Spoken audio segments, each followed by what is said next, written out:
Massive fire has broken out at Kolkata's Khidirpur market around 1 a.m. The fire spread rapidly across several shops in the market, and the local residents claim that more than 1,000 shops have been completely gutted and destroyed by the fire.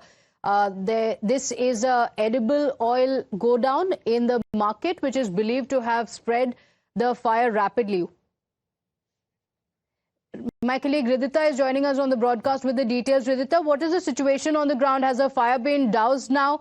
And what are the details? We're told that multiple shops have been gutted completely. What are the details?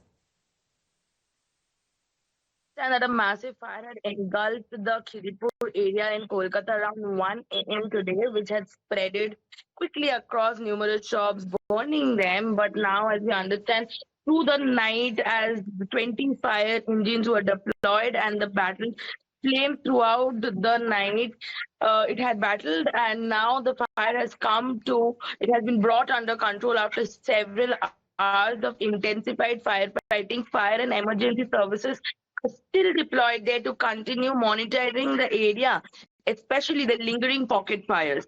That is what we are understanding from ground zero at Khidirpur now. Back to you. Okay, so the fire has been brought under control now after several hours of firefighting. Fire and emergency department officials looking into the few areas. It's a residential area as well, so that's been a concern as well. Thank you for joining us with those details. Quick break now. We'll be right back with it.